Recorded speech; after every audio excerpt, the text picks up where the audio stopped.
In this question, it is given that gx is equal to x times fx, where fx is an arbitrary function. What is meaning of arbitrary function? Arbitrary means we can write any function in place of fx. If we write some function in place of fx and after that we want to remove that function and write another function in place of fx, then we can do that. This is meaning of arbitrary function. Now in option A, it is said that g is always continuous at x is equal to 0. Is this a statement correct or not?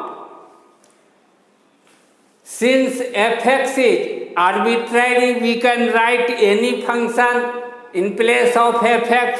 Therefore, we write fx is equal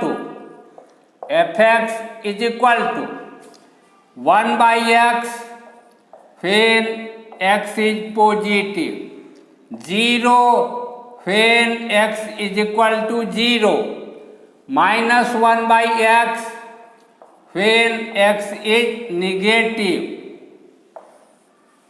Then gx will be equal to x times fx.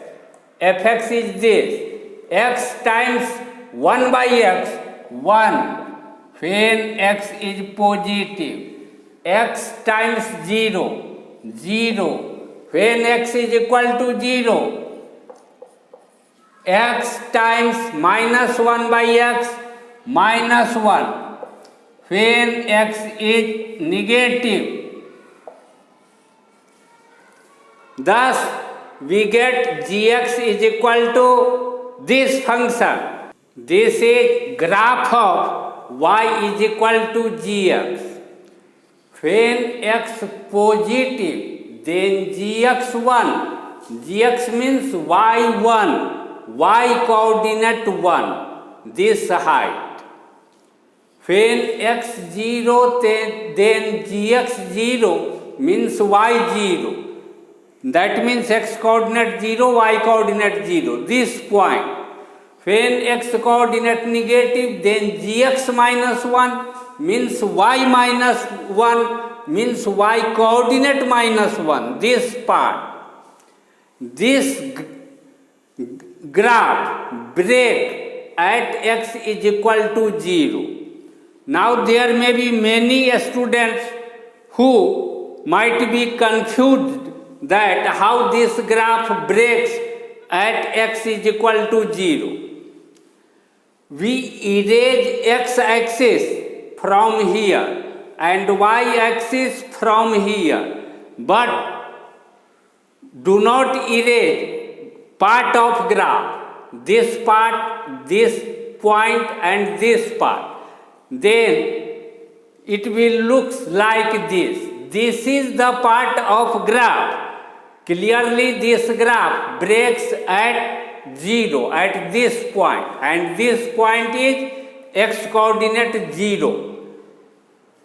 X coordinate of this point is 0, that means this graph breaks at x is equal to 0. When graph of any function breaks at any point, then we say that that function is not continuous at that point. Therefore, gx is not continuous at x is equal to 0. Therefore, option A is not correct. To check options B, C and D, it is necessary that we should have knowledge of these things.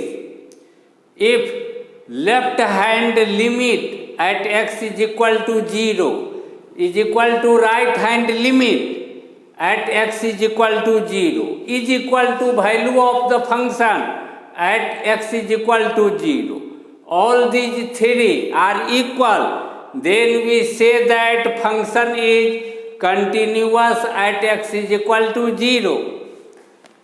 If left hand derivative at x is equal to 0 is equal to right hand derivative at x is equal to 0, left hand derivative is equal to right hand derivative, then we say that this function gx is differentiable at x is equal to 0. If left hand limit is equal to right hand limit, then we say that this limit exists. This is a statement in option B. If f is continuous at x is equal to 0, then g is differentiable at x is equal to 0. We check whether this statement is correct or not. If f is continuous at x is equal to 0, then left hand limit will be equal to right hand limit. This will be equal to value of the function at x is equal to 0. We suppose this is one number. Now left hand derivative at x is equal to 0 is this is g0 minus h. When we write 0 minus h here, then here will be 0 minus h, here will be 0 minus h. Minus g0. When we write 0 here, here will be 0, here will be 0. 0 times f0 will be 0. Therefore, we write this by this, but this 0 minus h will be minus h. This minus h will be cancelled out.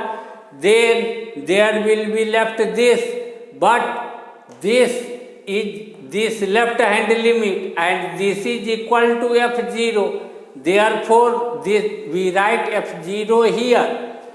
Thus, we get left hand derivative is equal to f0.